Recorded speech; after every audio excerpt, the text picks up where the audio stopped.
Well, hello everybody. If you could confirm that you can hear me, I would appreciate it.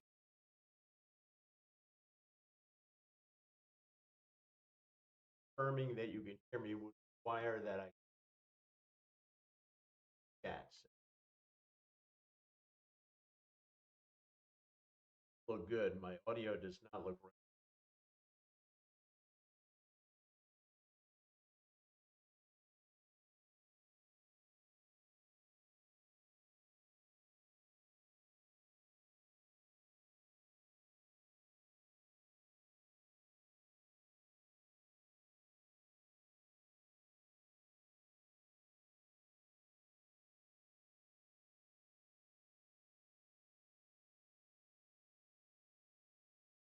Can you guys hear me? Is the question. Can you hear me? the Anthony Borden. I don't recognize Anthony Borden. Hello, Mr. Anna Schuylkill River Valley. James. Bucket Hat James.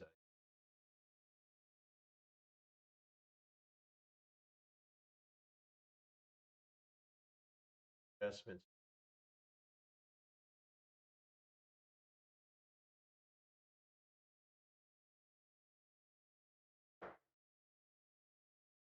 Hello, Chuck Schreiber. What's going on?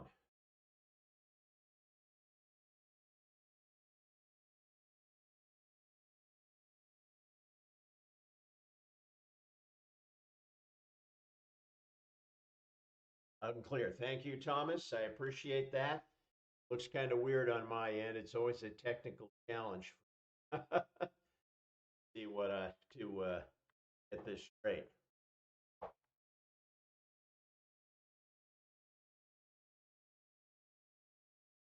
Honest with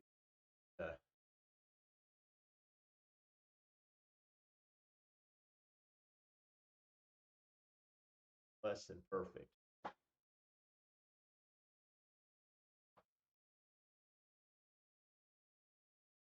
Run, Mike. What's going on?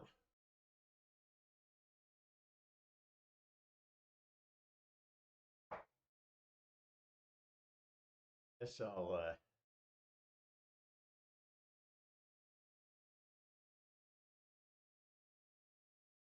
A little bit better.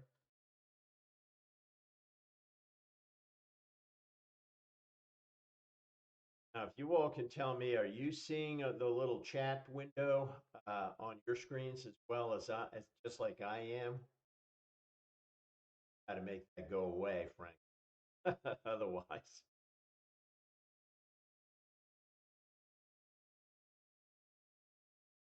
David DB Tech is out there. That's good to see.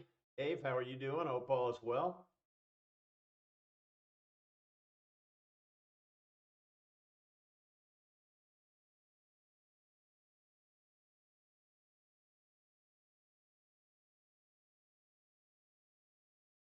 Dan's Model Railroading Journey. Hello there. How are you doing? So you can see the chat window. Yeah. No, when I move it around on my screen, it disappears. Then I can't see the chat window.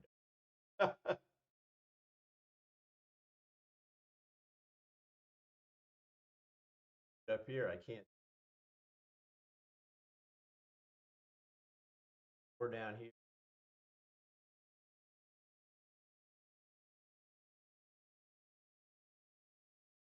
Well, I'm going to try and pull up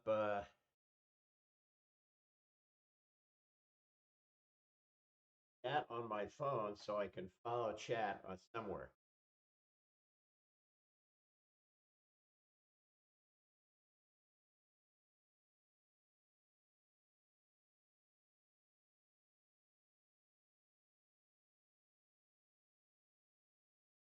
I got to admit, live streaming always presents technical problems for me. I don't know. Yeah, pretty frustrating.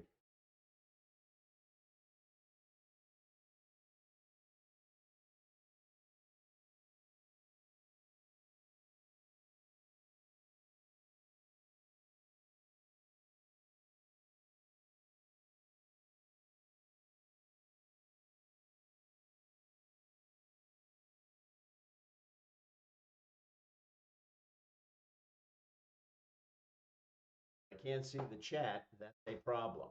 That's a problem.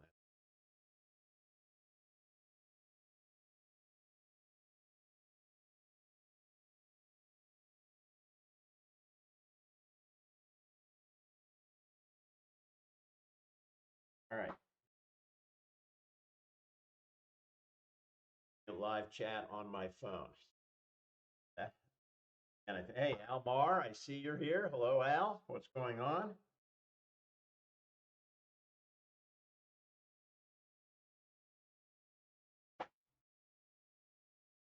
All right. Well, it's 8 o'clock, so I guess I'm going to go ahead and start.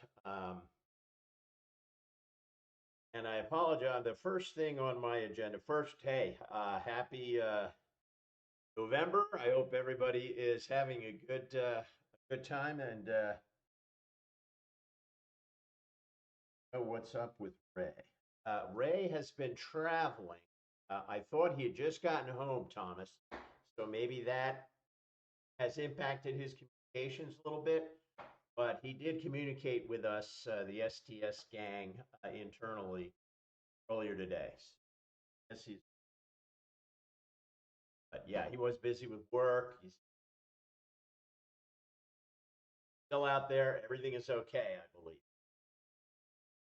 That's a good thing. So, uh, the picture you're seeing on screen here is of a current project I've got going, and that's going to be the bulk of my discussion today. But I'm going to start out with a different topic, and that is the Scale Model Workshop website. Not website, YouTube. There's a gentleman by the name of Paul Budzig. Paul has been a big figure in scale modeling world for a long time, but he also is a model railroader, but he just doesn't have the space, he says, so he's really focusing on static modeling. But you all know how I just love the kind of philosophical aspect of modeling, and Paul is really into that as well. And I've spoken in the past about the Plastic Model Mojo podcast, and Mr. Budzig is a occasional guest on that. He was recently, a couple of weeks ago, maybe. He was on there talking about his approaches to modeling and getting retired by now. He was getting ready to retire at the end of October, and I believe it. And so that made him think about his hobby and what he was going to do in retirement with his hobby, what he was going to do differently, and that sort of thing. Um, as usual, I recommend the Plastic Model Mojo podcast, but I also recommend Paul's website. And John, thank you. John at Schuylkill River has Schuylkill River rather has posted the link to Mr. Budzig's YouTube channel. And I highly recommend it. He's an outstanding modeler. He does all kinds of things, planes, trains, obviously, but boats. And I think he's going to, excuse me, focus in retirement on ships instead of aircraft. But nonetheless, a fantastic modeler. He's been featured in Fine Scale Modeler and a lot of the other magazines throughout the decades. Does just, you know, crazy, crazy good. But he's very thoughtful about the hobby. And when he was on Plastic Model Mojo, he talked about a couple of things. One of them was that it was okay to do something and then just throw it away. If you wanted to, learn how to do a particular technique or something like that, it was okay to just do something and then throw it away. And he basically said finishing a model or finishing a layout in our case is overrated. That Oh, yes. I see James is putting the reminder there about, whoops,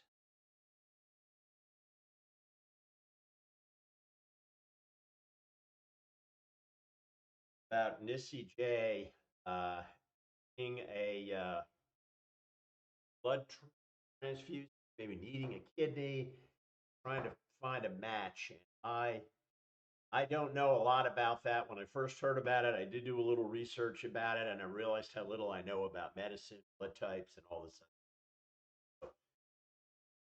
I know that I have a history of kidney cancer. Would probably want one of my old kidneys, but with a history of kidney cancer, definitely in my family, she definitely does want one of my kidneys. But yeah, do what you can to help her. Hello, Anthony Dodge. I see you're in the chat. Good to see you.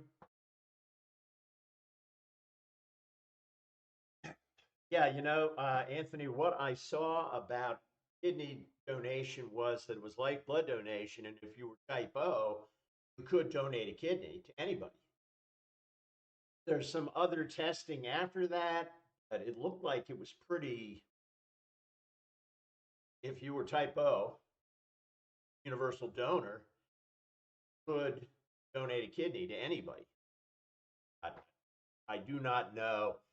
Um, so reached out to Nissi. Um, so back to Paul Budzik. Sorry, I got distracted there, but it is obviously our community uh, to help her. We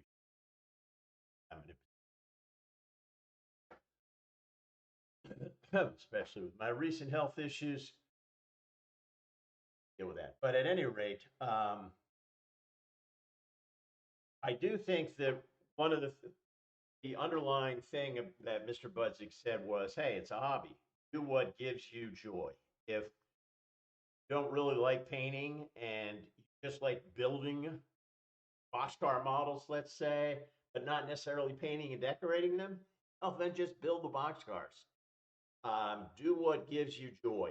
Um, don't feel compelled to do something different. Now, my feeling is that finishing is not overrated. There is an incredible joy in actually finishing a model. Hello, Dave at Carolina Foothills. Good to see you, sir. There's an incredible joy in finishing a model. And so I think it's very important to finish models. But I do think it's important that we be mindful about our hobbies, our limited amount of time on this earth, and spend our time doing the things that give us the pleasure in the. I do think that's important. We should be thinking about that, and we shouldn't let um, society or other people, other modelers control what it is that we're doing. I don't think we should. The hobby is a personal pursuit, and we should do what gives us joy. That's the most. So, hey, Dwight, what is going on, Dwight? I'll be talking a little bit about some 3D printing projects. Rail Artist. Thank you. Yeah, yeah. That's it, Rail Artist. I know you've got some things, life things going on, Rail Artist. I'm pretty sure it's you that give you some perspective. Man, gotta do what gives you pleasure. I'll be honest, I'm glad that this came together technically because it was starting to not give me pleasure getting everything sorted for this broadcast. So with that, I'm going to segue over. I may talk about my project box progress project later if I need to fill some time. But I want to talk now about something that I'm doing. I'm actually creating a model of ice houses like this one that you're seeing on the screen that I'm hoping that I can sell. and at least it'll be a great learning experience for me to create something that I can sell. Um, Even if this kind of weird little ice house structure isn't successful, I'll at least be able to learn a lot about how to do it, and that's fun. I am enjoying learning a lot about this. So these ice houses, yeah, there's a little arrow that allows me to advance between pictures. There was one of these ice houses in Baltimore City, Texas, where near where I used to live, and near a hobby shop I used to. Oh,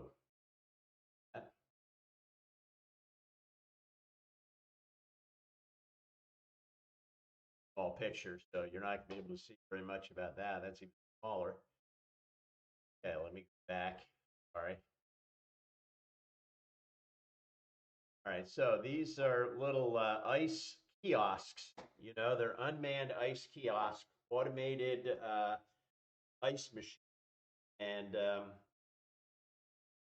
they're actually all around the United States.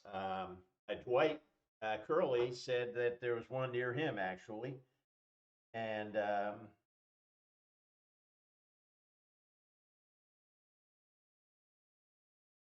Vendamu. I missed that. Sorry, I have a limited chat window here, but Vendamu sounds interesting. Let's scroll up. Not really seeing. Hey, Russ. Russ is rocking O and HO trains. How are you doing? Boy, I'm totally addicted to dairy products, so the ability to go to a place 24/7 and get chocolate milk would be absolutely. These things vend ice, and Dwight Curley said he had one near him, and I believe Dwight's in Minnesota. He's up north. It's not. I thought it was kind of a southern thing because I'd certainly seen them in Florida, Texas. You know, hot locations where people consume a lot of ice.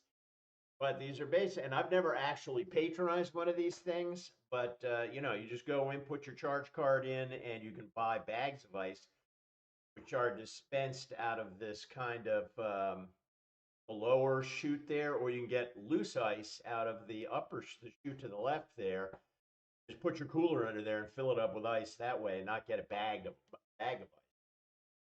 They also sell fresh drinking water, filtered drinking water.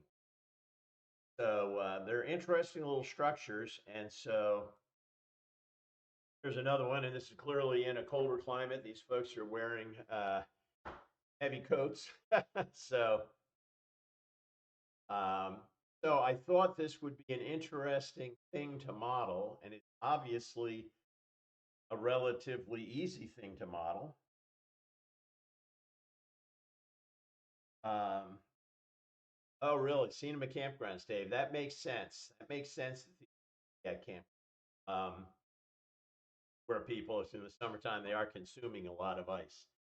And every picture I found on the internet, they seem to all be from this Ice House America company. And so one of my challenges was I had to kind of rebrand it, and I've made a model of it that it looks kind of like this, but it's not exactly.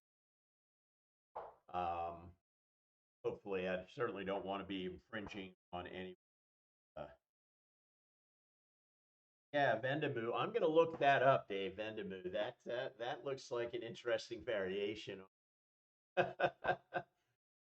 Really does. So at any rate, I mean, it's a relatively easy structure to model, right? It doesn't have any windows. Two out of the four sides are there's nothing on them. There's no doors, windows, nothing. There's blank walls. You're only dealing with two. You know, the only door into the facility is that solid door there. There's no window door. There's no windows. Pretty easy to model. You got to make that awning, but not. It's a pretty basic, simple, small structure. I don't know if I have any more. So this is kind of what I've decided to model here. Now you can see they got a lot of air conditioners on the roof, cabling and things, a lot of branding on there. So I figured I would give this a whirl. Sorry, these are all really. This is an early prototype that I made here of walls that I 3D printed, I designed in 3D printed, and it had a little too much texture on them. I realized if I was going to um, put decals on these walls, that wasn't going to work. Wasn't good. Hello, I see Tammy from Mom and Son Train Rail Fans. How are you doing? It's been a while since I've seen you. Yes, and James, I did see you said you had a medical procedure tomorrow. Good luck with that. Good luck with that. So here's a shot of one of my prototypes that's been built up, and I was actually demonstrating my little project boxes. If somebody in chat can tell me, have I talked about these project boxes in a previous stream? If not, I'll do that at the end of the show. I don't know if I talked about these boxes. The whole ongoing project. That's what. All right, so let me.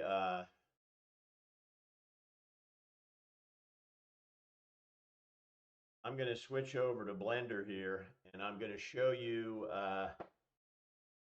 a few of the files that I created for this. So the objective here, I should step back and say, the objective here was to create one of these structures from scratch, designing it in Blender,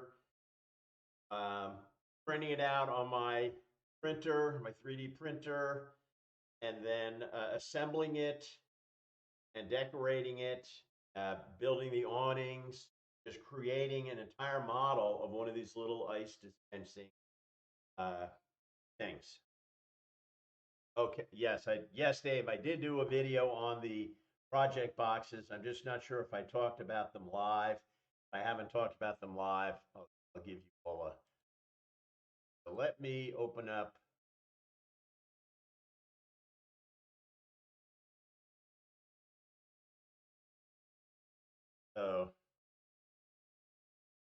So here's one of the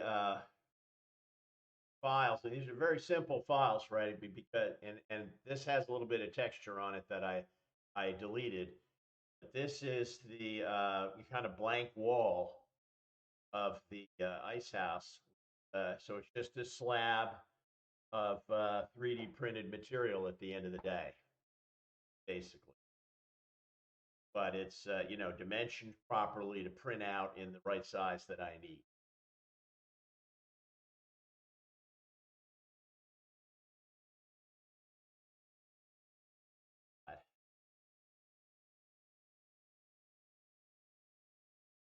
So here's the door side that I designed by simulate most of the side of that ice house. So this is the entry door. This is the power box. This is the box essentially for the business. One side of the ice house.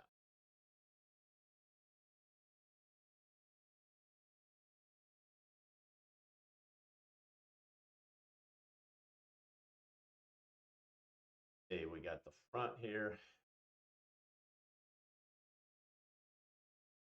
So this is the front wall of the ice house, and I've designed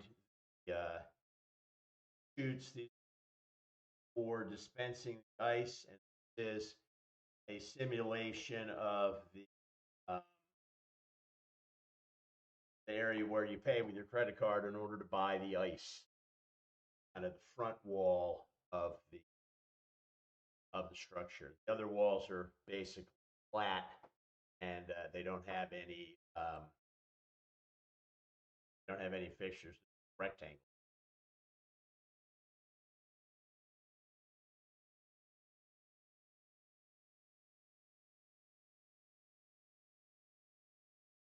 I'm catching up with chat, looking at a couple of chats here. I apologize.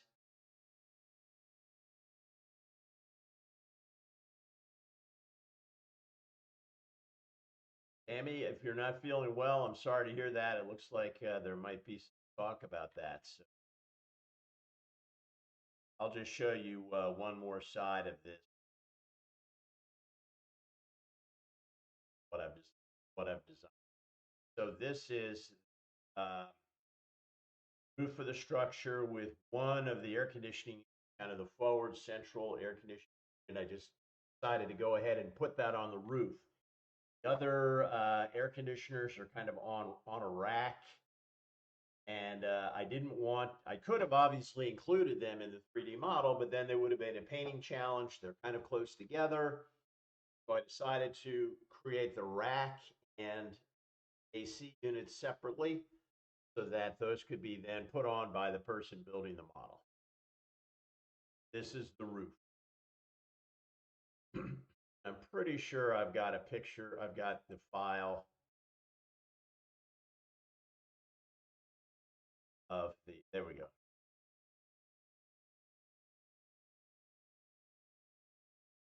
So here's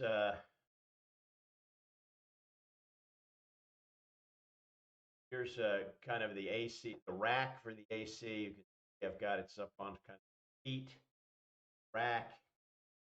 One of the another air can print separately, so it can be painted separately and glued on by the modeler. So I'll admit printing these is probably right at the limit of oh, my volume is low. Let me see what I can do.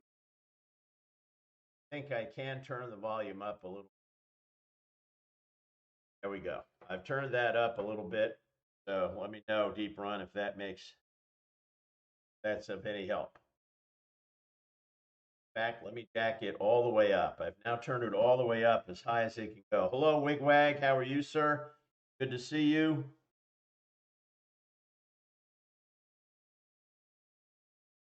So this is the air conditioning unit's file. Just to show you what it is that I've designed in Blender in order to do this. And I need to step back and just talk briefly about, let me go ahead and exit Blender here.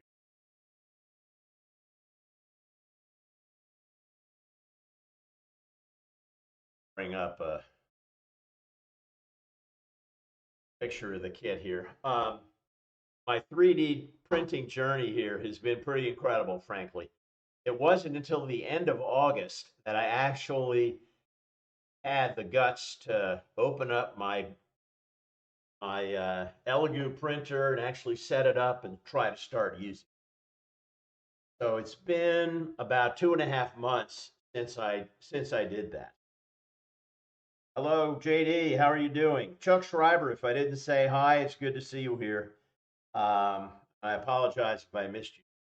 So this has been an incredible journey for me frankly, in what, 10 weeks maybe. I started out afraid to unpack my printer, not knowing what I was doing, and printing out just files that I got off of the internet, off the sites where people post free files and that was fine. And then I fairly quickly I adopted AI, and I know I've talked about this before. And the Meshi AI program, I got Meshi going, and I started using Meshi to create models based on photographs. And I printed out, and I got a lot of things, and I'm pretty confident I've shown you all some of the things I've done with that, and that's pretty cool. Not perfect by any means, but it's very good. And I think Tom Grossi could probably oh,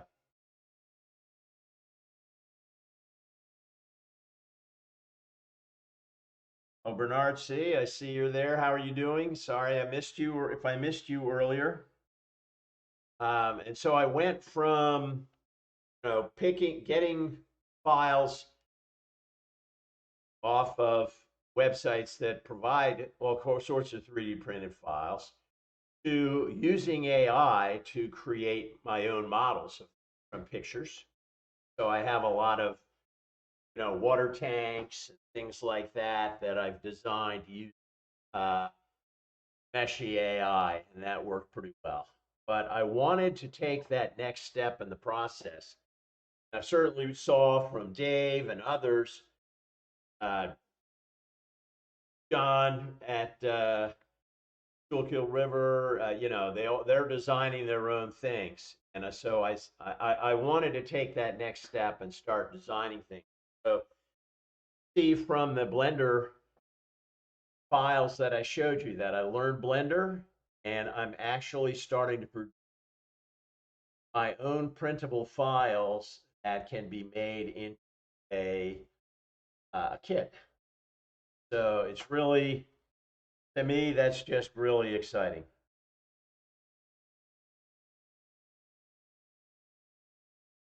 Russ, what kind of a printer did you get? I want to say you already had a filament printer and you were getting a resin printer. Is that right? Let us know in the chat what it is that you got, and we can talk about that for sure. So I've gone to the point now where I'm capable of designing my own things in Blender. I have a lot to learn about Blender. Blender is not very user friendly, and frankly, for weeks it was really frustrating me no end. But I've gotten to the point now where I can actually make things in Blender. Again, I still have a lot to learn. And so I felt, okay, I need to make a kit that I can make, that other people, because it'll be a tremendous learning experience. And maybe ultimately I'll be able to start selling some. We'll combine my interests in decals, making my own decals. Um, and so paper modeling, this project combines all three of those things.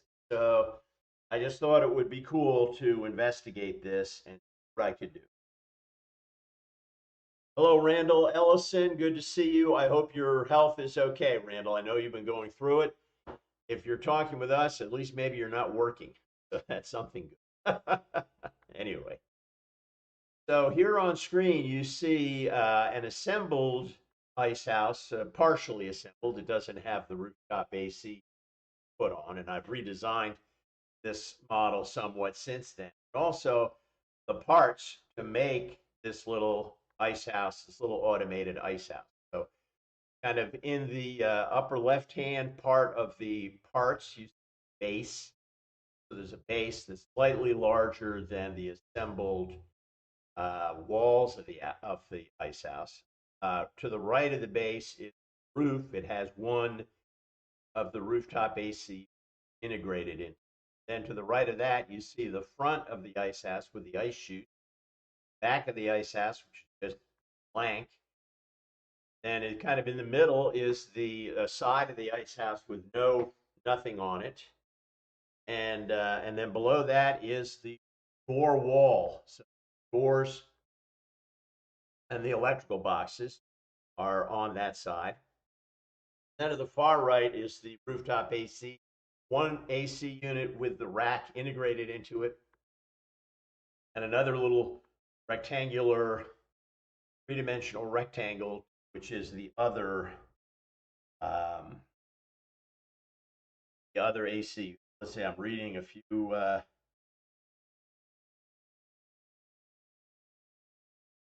Okay, it's your first printer, Russ. Good. Good luck. I think you'll enjoy this.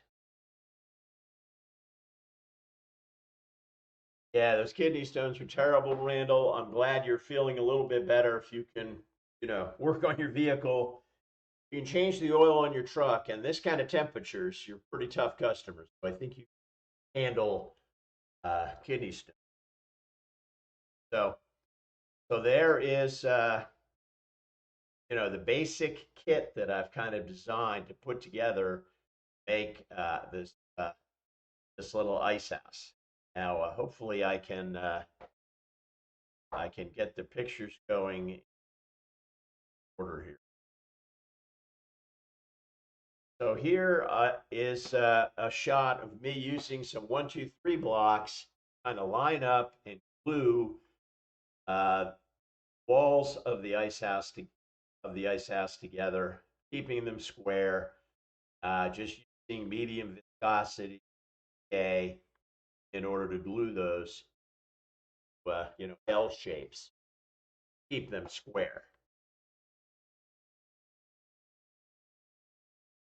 And then here I am gluing those two L's together into a open rectangle in order to make the basic frame of the ice house.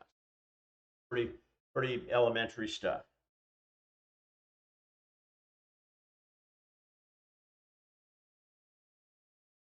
Well, Randall, that's cheating. Changing your own oil at your brother's auto shop. But good for you. Take advantage of that.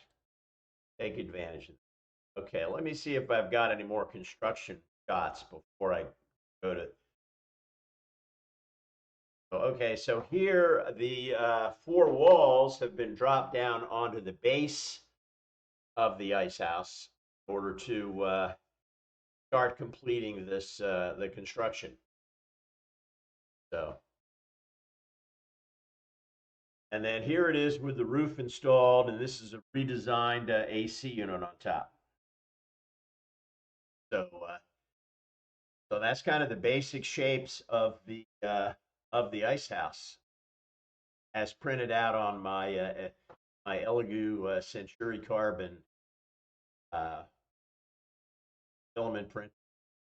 So, so I'm pretty happy with how this is coming out so far. It looks good.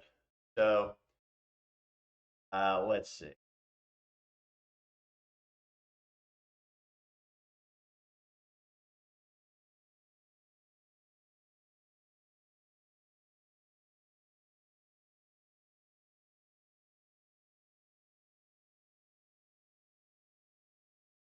Oh,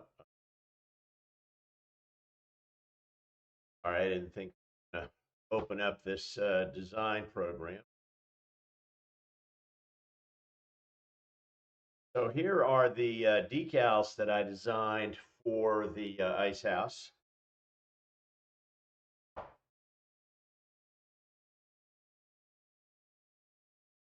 And because I'm planning on creating a kit that I might be go to market with, I decided to label these things appropriately. So you see that the front of the ice house, back of the ice house, both sides are I've created decals for them, uh, and I'll go into how I created this polar bear with the ice cube in it. But I used AI in order to do that, and but at any rate, there's uh, there's decals for the awnings, which ultimately I just incorporated into the awnings, which I printed out of paper, printed on paper. So yeah, you're right about that. Thank you. So and these are like grids for the various air conditioners. I may cut this down a little bit later based on exactly what will fit on them, but I wasn't sure exactly how people wanted to do those, so I made a whole bunch of them. But each of these is sized to fit onto the side of the ice house model, with fairly precisely. And I've created my own decals. That now let's see.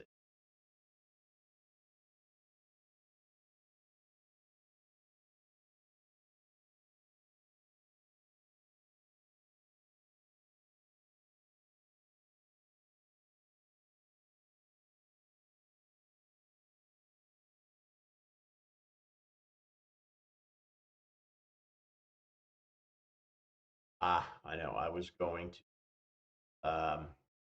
how I create polar bears.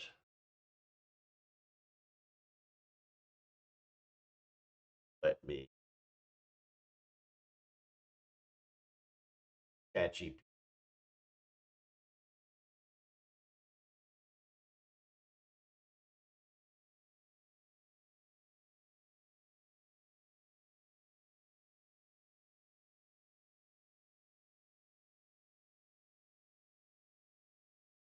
So I wanted to avoid intellectual property issues with the people who run these ice houses rather.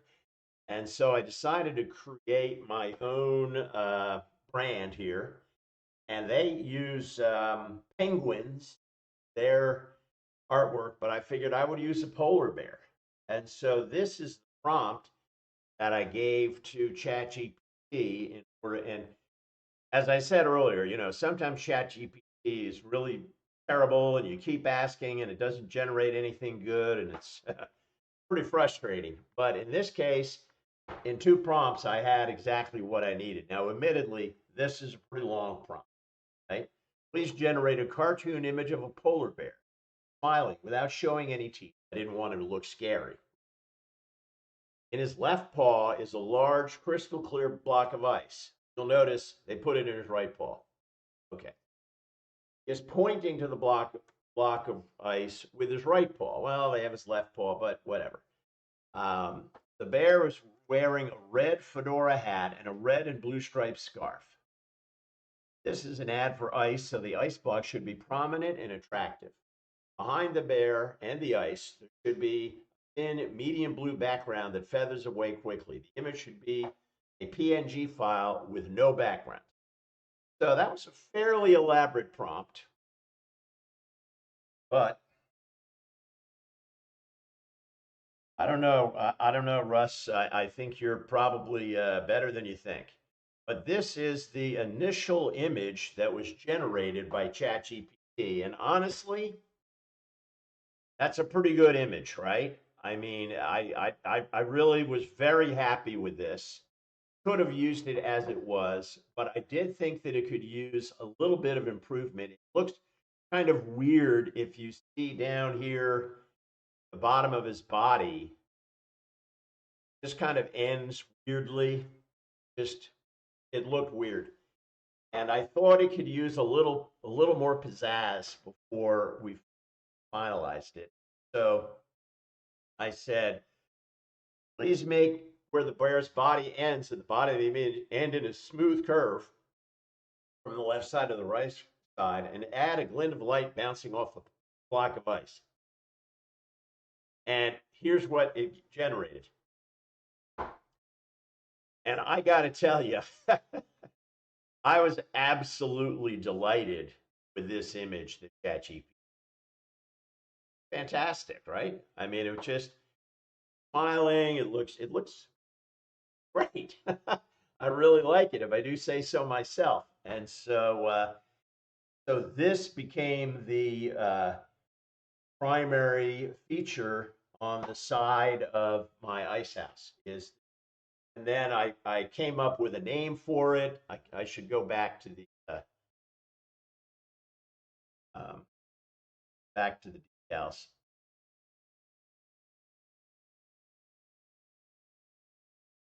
Might be a little better. Why that is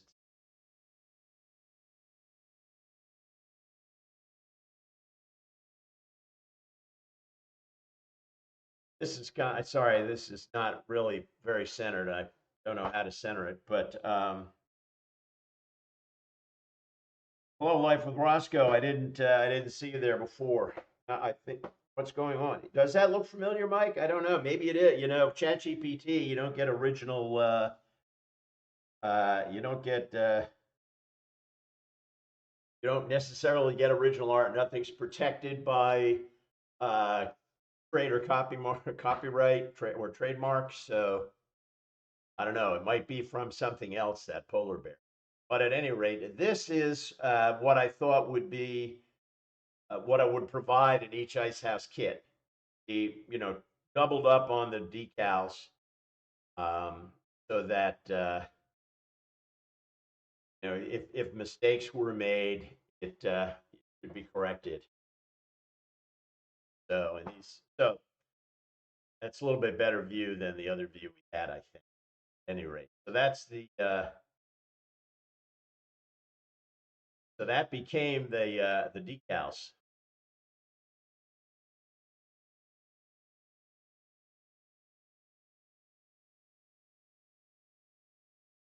And so ChatGPT to the rescue, that worked out really, really well.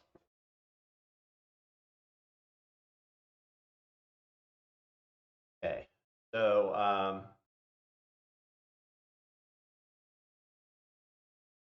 so for the awnings on the front of the okay, so this is a corner of the image, but it's enough for you to see. For the awning on the front of the building, I decided to do paper modeling, print the awnings out on paper. So that's what I did. I scaled this, then see if I can zoom here at all.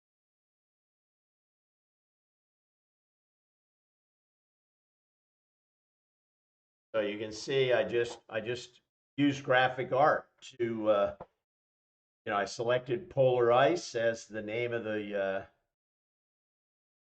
stuff, and I created blank awnings, awnings that say Polar Ice, and awnings that say ice. The builder will have some ability to make changes, and of course that is the real ice houses, as you saw. The awnings had different appearances. Some of them had printing on them. Some of them got your choice.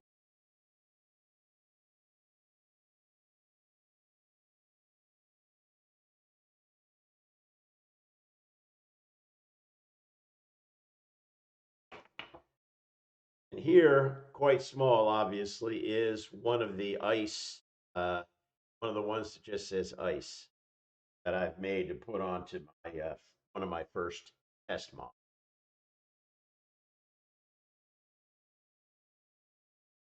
Um, let's see.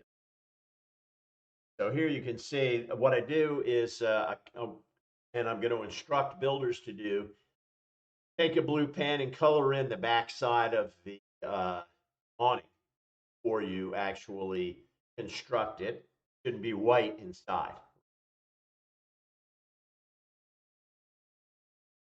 And then here I am roughly cutting around the awning, and I'll be scoring where necessary in order to bend this into shape. Basic paper modeling. Here is the awning been folded into shape, and I'm using a pen to darken the when you cut paper and you fold it, you expose white material. So you have to color that in uh, a pen. So, yeah, Russ, I see your comment about copyright, and yeah, I just want to be careful. A lot of the fun is doing that polar bear was a hell of a lot of fun. That's more fun than copying Ice House America's soulless penguins. They don't look very good. So I'm trying to avoid that. No, trying to avoid that. So avoid a copyright claim. Although I could go to them and say, hey, do you mind if I do this, and ask their permission? Certainly have thought about doing that with other projects. But at any rate, any paper model, this is something you need to do. For it and fold it, you're going to expose some of the white paper. And so you need to just take the edge of a felt tip pen, color that in order to make it look better. I didn't do a very good job on this particular one, so I'll probably do some others. But at any rate, that's the awning that I've created. And I have to apologize. I haven't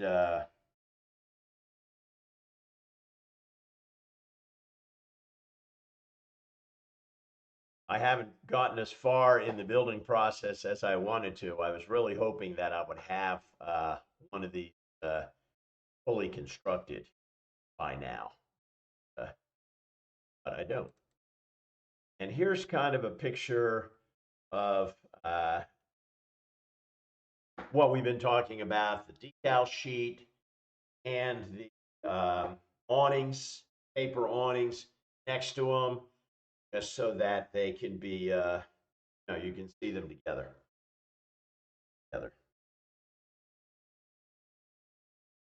Just I'm going through my notes to see what it is that I have yet to cover.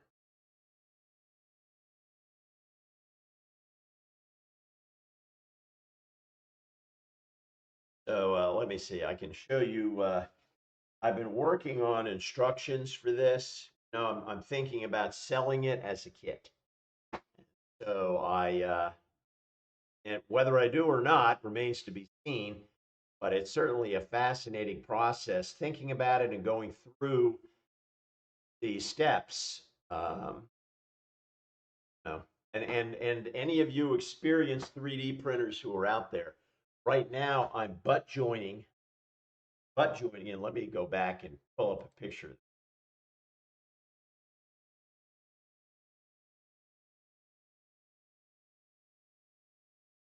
So I'm all right. That portion of the picture is kind of out of focus, but I'm butt joining.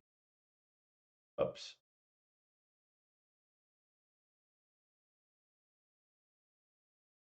Things together. And so there are some seams. Obviously, those seams could be filled by an experienced builder. I tried initially to make the walls have 45-degree angles at the corners, so mitered corners, so that they would come together, and you wouldn't see that seam. And I had some problems doing that with the filament printer, so I just went ahead and did the butt joint. But I don't know if any of you have experience doing that.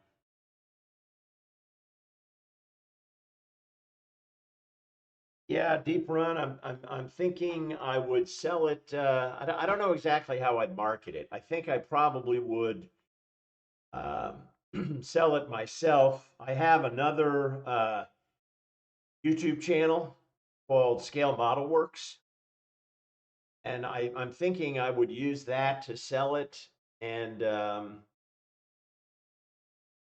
this would be the first of other kits that I would actually create and sell. So. Um, So I don't know. I could sell it, and Brian at the Iron Horse, one of our fellow Sidetrack Sunday presenters, uh, does that. He sells 3D printed structure kits that he assembles. I don't think he sells them as kits. He sells built models, but they are 3D printed models. And he has a little business going, selling them on Etsy. That would. Okay, DB Tech, that's interesting. Yeah, I just wasn't sure.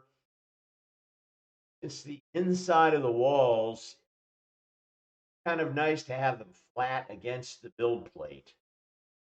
I wasn't quite sure about how to build some tabbing that would have them line up, but that's interesting. I do need to refine that part of this. There's no question about that. So right now they're butt jointed like this, and I thought what I might do is just make the butt joints part of the design, and on the long side of the structure,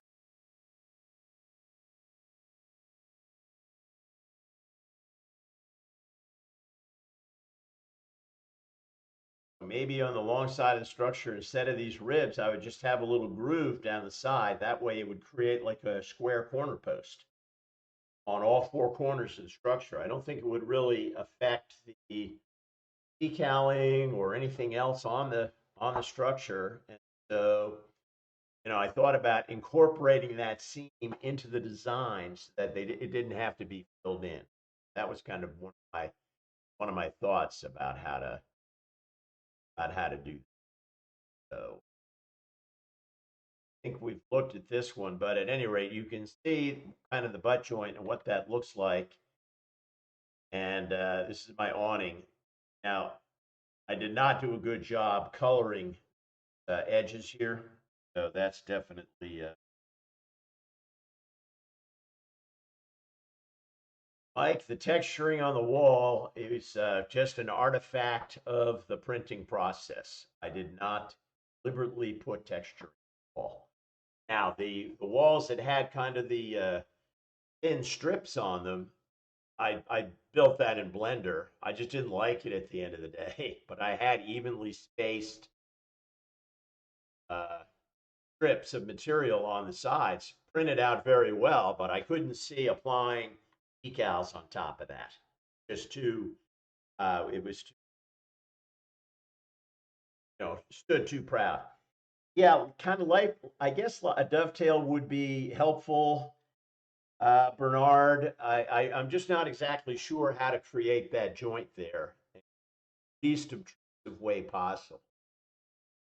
So, I could redesign the structure so that the beams were on the sides instead of the ends like this.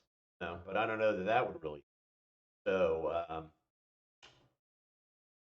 and I should say I went through some experiments printing these, the long side of these, especially um, back here parts. So these long sides here um, were warping, and they were printing out somewhat hollow, and I had to change the amount of fill that was going on in there, um, and in the base as well, just to make sure they were more solid and they didn't change shape. And then I am storing these things with a little bag of desiccant, and I am shipping them with a little bag of desiccant. Um, I haven't shipped any yet, but I am getting ready to ship one kit to each of my brothers and having them build these for me to give me their input. I've written some instructions.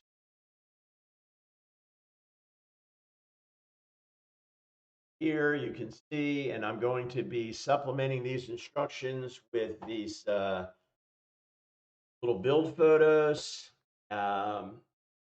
So I spent an evening, a couple hours, one evening, drafting these instructions. Assuming that people don't have familiarity with, you know, PLA printed materials. I started at the beginning. So, yeah, Scale Model Works. You can see that's the name of my other channel. And I'll probably, if I get serious about this, I'll,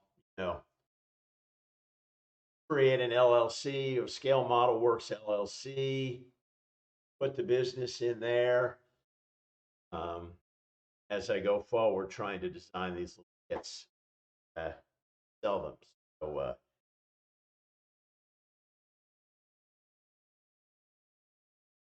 yes, yeah, Dave, I see you're right about that. Yeah, Thomas Thomas Grassi, I see your comment about incorporating the base, and there's a real there's a philosophical issue here that has to be addressed, right? I could print the whole thing as one piece, but where's the fun in that? People, I think, want to build something. A lot of people, that's what a model is building it, putting it together. And so I don't want to print it all as one thing. I want it to be a kit that people can assemble. And so, maybe that's dumb. Maybe that isn't really what people want. But I know as a model builder, that's what I want. I want to be able to build something up. Um, so I want to give them that experience of constructing the model. Pretty elementary construction in this case. But the next thing that I do will probably be more elaborate. There will be clear parts. No, it'll be more elaborate, and we'll talk about what I think I'm going to do next. I know I'm kind of getting out over my much here, but I apologize, and I'll switch back to just a view of me in a moment, and so you can see a little bit better. But I've applied some decals. I've painted this is my second or third prototype. I've painted it white, and I've applied some of the decals so you get an idea of what that looks like. Just let me see if there's anything else that I wanted to show you that I was doing a project. So I'm not really, well, I'll just show you this. This is, so here are the kits that I've assembled so far for my brothers. So I'm going to ship those out. The only delay in that is that neither one of them has medium viscosity CA at hand. And so I bought a few small tubes of that, and Amazon failed me. Sent one, the other one has been in transit for days. I felt like Tom Grossi, frustrated with deliveries. There it is.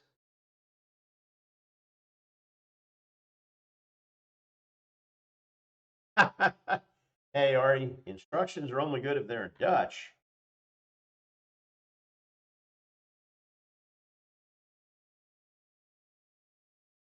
Oh, Al, there's nothing on my other channel yet. Sorry, I'm just catching up with chat here. There's nothing on my other channel yet. It exists, but it's not. When I get this out there, I will. There might be one video. I really wanted it to be non-train related stuff. When my initial thought for Scale Model Works was going to be where I was going to put my non-train related stuff, and PK and W Model Works was going to be for my trains. Now I think I'm going to kind of put the business thing, and I'll have other models there as well. But I'm still probably going to continue to use it for that purpose. But all the models that I'm planning are HO train related.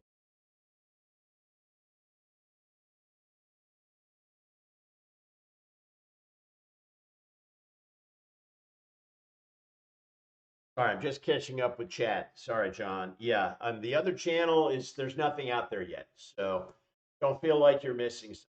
I definitely will share that channel when it's appropriate. But there's some crossover things that I'll probably put over there. Like when I complete the model of the Rail Ripper, I'll probably have it on my railroading channel, but also on my on Scale Model Works. I have a couple of other models in process that are not train related that'll probably go over there. But but this is where this will be. And I'll probably put a build video of this, a how-to video, so that anybody buying my kit can go and see a video of me doing it as opposed to reading the paper instructions. Getting rather, you can tell I'm a lawyer. Too many words in my instructions.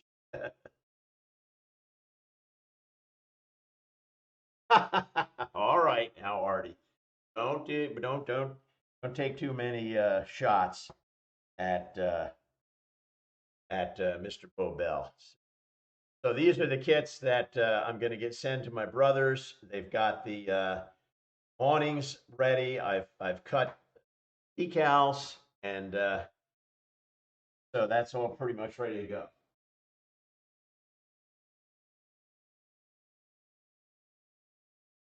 So let me change my. Okay, so hopefully that changed me over to the webcam only view.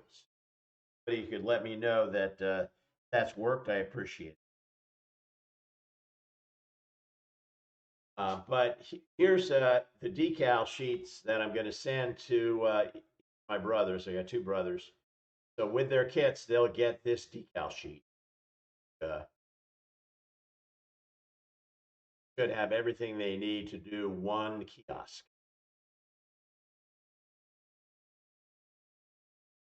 And then here, oh, camera will focus in. I guess it does.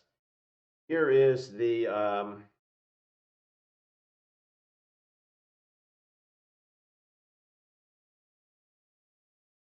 okay. Thank you, John. So here's the non-door side of the ice house with the decals installed. Here's the back side of it with the decal sheet on it, and I just applied those as one decal. Didn't cut them up into separate parts. And then here's the door side. I haven't put all the decals in, but this is going to be this is what the doors are shaping up to be.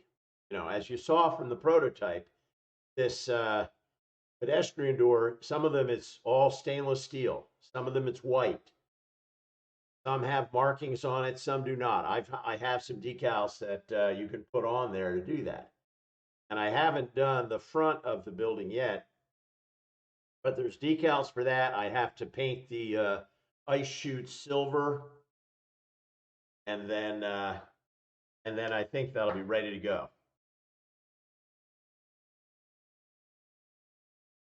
Thank you, Dave. I enjoy doing the graphics, as you know from working with me when we worked on your logo.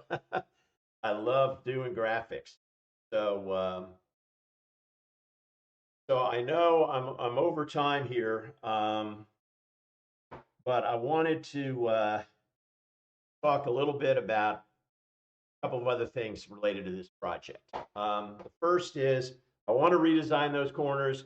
I really like some of the ideas you all gave me. If you have other ideas, feel free to give those to me when we're in a chat tomorrow or whenever. You can send me an email, bob at rrjbgroup.com, if you want to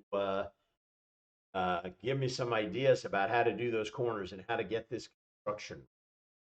Is it is a challenge. I've had a little bit of warpage on some of my pieces, and I know that this this PLA stuff that I'm printing with is hydroscopic. It will absorb moisture and it will change shape.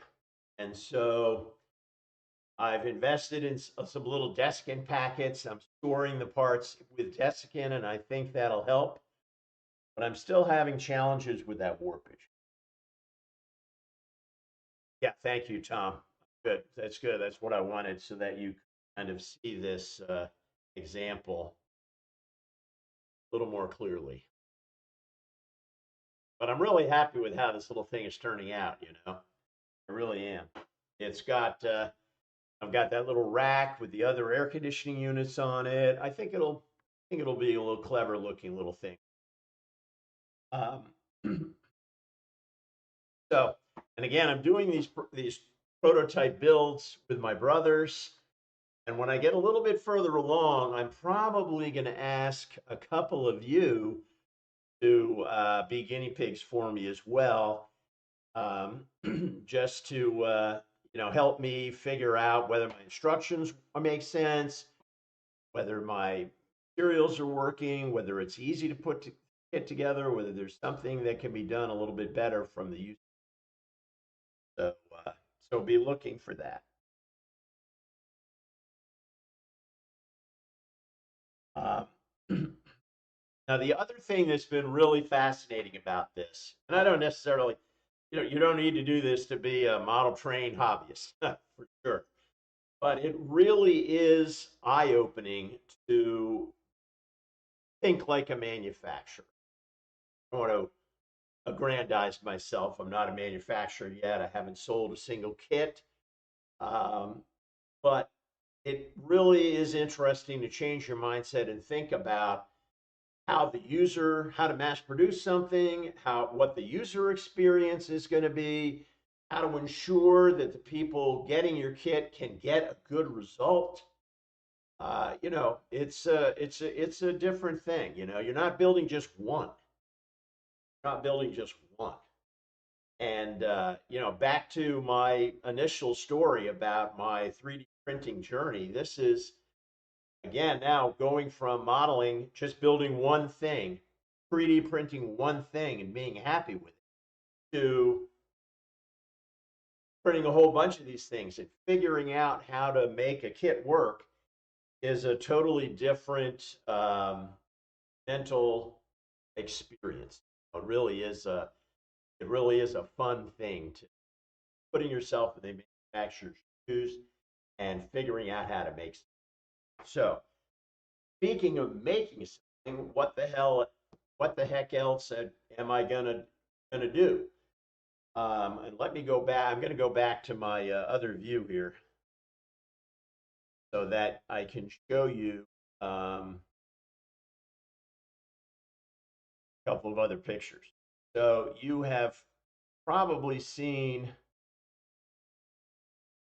this place, and this is a little sub shop that is it's right next door to my shop.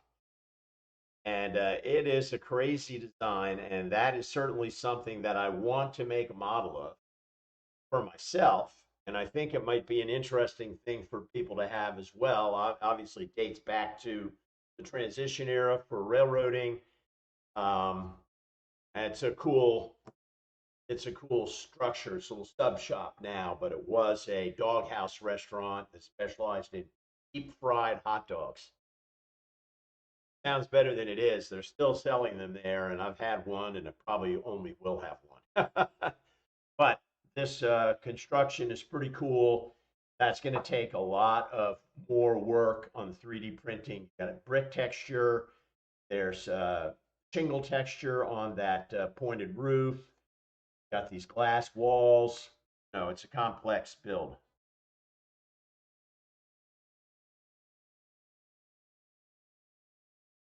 Artie, you need to tell us more about your model kit venture and what you're doing, sir. What are you doing, if you'd like to talk about it?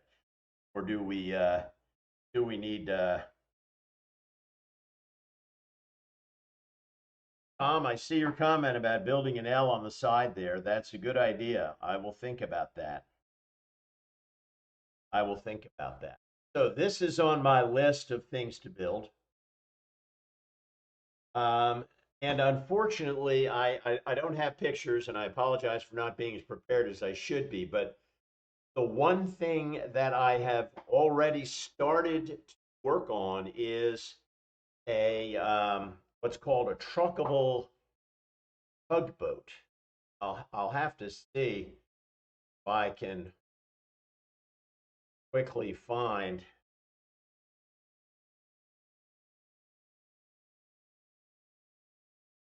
rest file.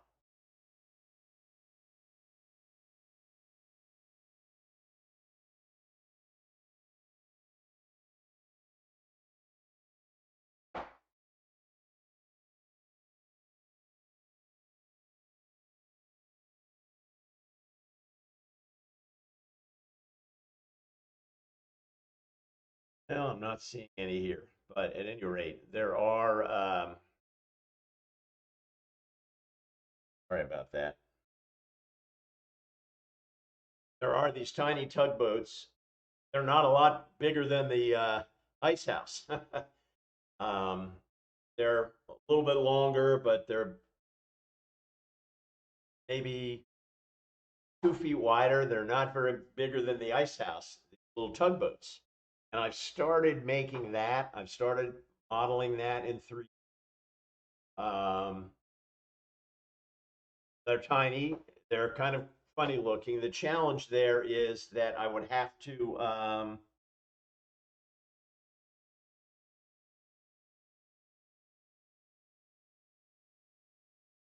Dave, I can't quite make out your comment about the deep fried hot dogs there. I think they wrap them in tortillas.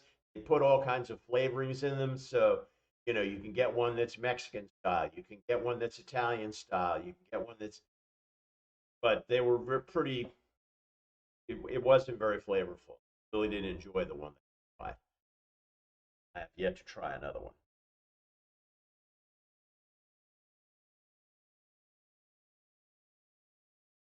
So the truckable tugboat is probably going to be early on my list. The challenge there is, in order to make some of the pieces that the railings that lead up to the cabin, going to have to do like some brass etching, something like that. And so that's kind of a that's kind of a construction. Um, and the other project that's on my list is something called a rubber tired gantry. And these are cranes that are used for loading containers and things like that, but they have rubber tires and they can be driven around. And so I've gotten quite a bit of information about those over the years, and think I'm getting the courage now after this experience to start designing that as a 3D.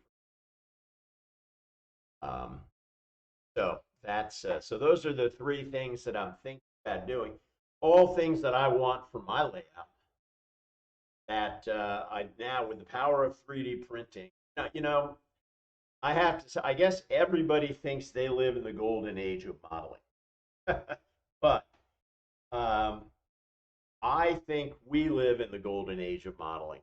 I mean, it's just unbelievable that for $300 I can get this printer that will allow me to, and with the combination of AI and 3D model software, I can actually create my own models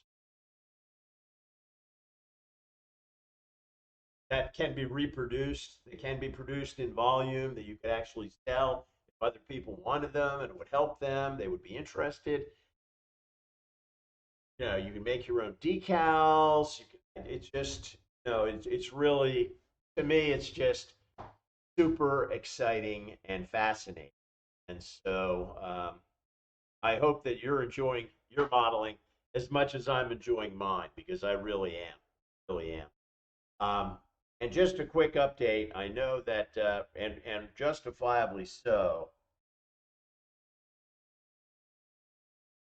Bernard, I do. I am a military. I have done military models in the past. I'm a 1/72nd scale airplane guy predominantly. But I have in the works right now. I have excuse me, a World War One mortar, giant mortar, so a field piece. And I've done some field pieces and some boats over the years. I have some videos about those on my channel. Um, so I've done a fair amount of different things modeling. Um, so and that's kind of what my Scale Model Works channel was going to be about, was going to be about the non-trains. But now I think it may be more about the kits. That'll be a place where instructional videos will be to show people how to build the kits. Um, so we'll see. Having a lot of fun with it.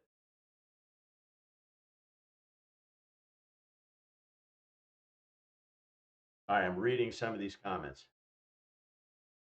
All right, James. Yeah. You should. Yeah. Any recommendations you have about people that I should look at, I could learn from. I'm more than happy to do. I love all kinds of modeling. So, just a quick update on my layout.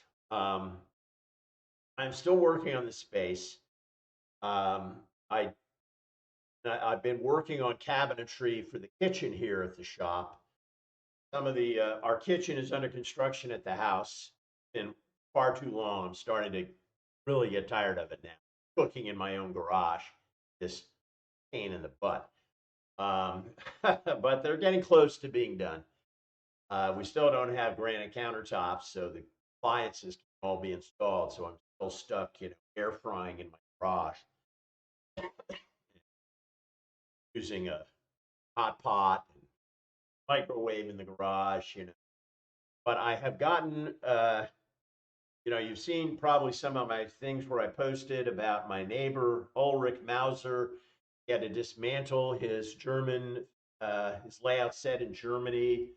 And so I got a lot of his bench work and stuff that he wasn't going to use in his new house. So he gave it to me. So I brought it here. I've disassembled it, refurbed that. I've got a really nice set of cabinets out of that, as well as some 3/4 inch plywood to use for projects here around the shop. And I also pulled out of my kitchen some of the cabinet work that was in there. I've been repainting all of that. It was almost black.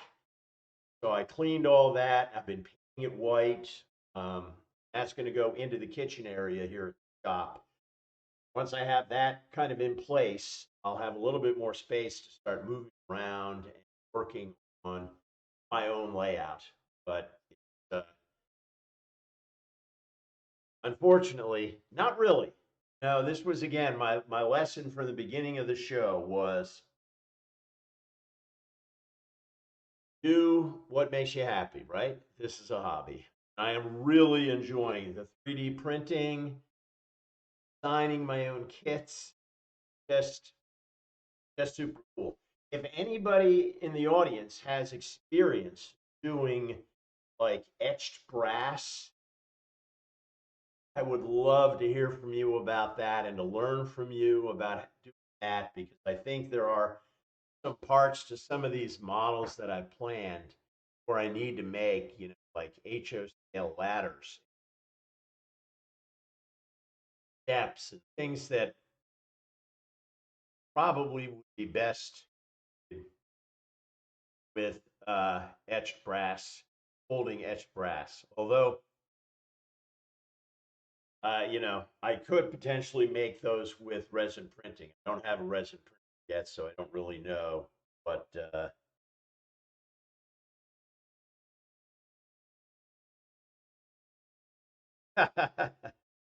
okay, I was laughing at Artie's comment about using his pressure washer to clean out his outside grill. You are in outdoor grill season in Australia, Artie. I am not. It's 30 degrees at night. It's very cold out there. Really need to cover up my propane grill and just wait for the weather to change. Got a couple of months here where I need to get the crock pot out and just crock pot. Um, much as I love to do.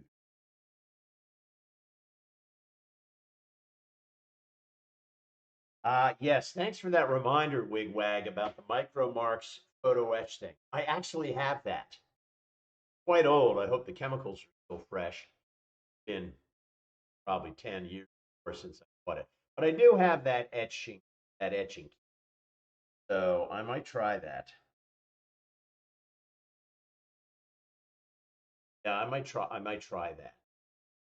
Oh, and there's other possible things, right? Like you could get like a laser engraver, possibly those things uh, electronically.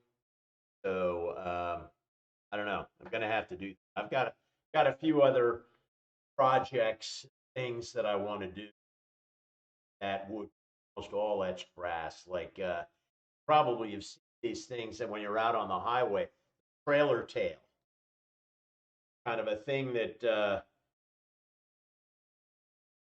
it improves the airflow off the back of a semi trailer. So it's got these tails that narrow it down and streamline that airflow so it's not whirling around in the back and causing drag. I'd love to make some of those for HO scale trucks, but again, that's going to have to be that would either have to be paper or etched metal. Etched metal would obviously be a lot more stable, um, and you could get a lot more detail because uh, members inside those tails that actually hold them in place are very fine. You couldn't replicate that with paper. So, all right. Good night, Dave. I appreciate it. That's really all I've got for you today. Let me check who has got next.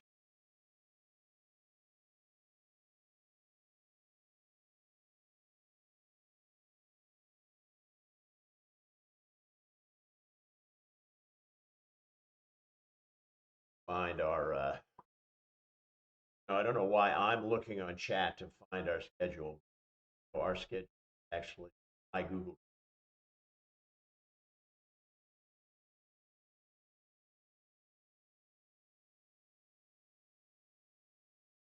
document.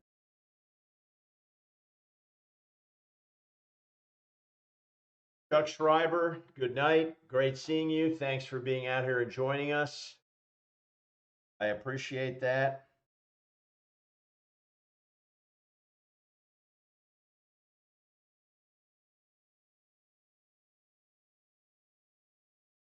Got so many STS files. Find STS.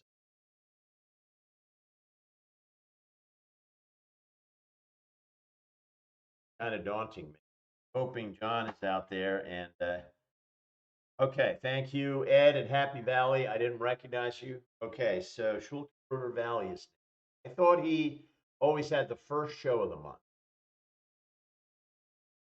That wouldn't put him at. But again, we've got the holidays coming up, so that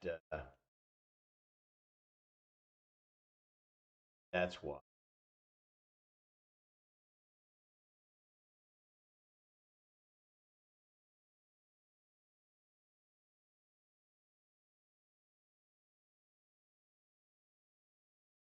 All right, I am showing that on November 25th, our next show on November 25th is Brian at the Iron Horse. Brian at the Iron Horse. And November 30th is our podfather, Ray Bobel. But next week, November 23rd, is Brian at the Iron Horse. So there you go.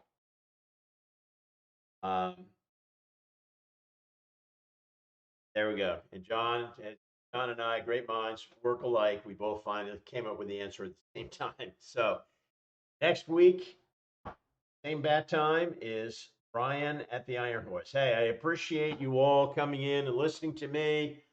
I really, I'm thankful for the opportunity to talk to you, and this really gets me out of my shell and gives me something different to do that I really enjoy doing every few weeks. So thank you very much.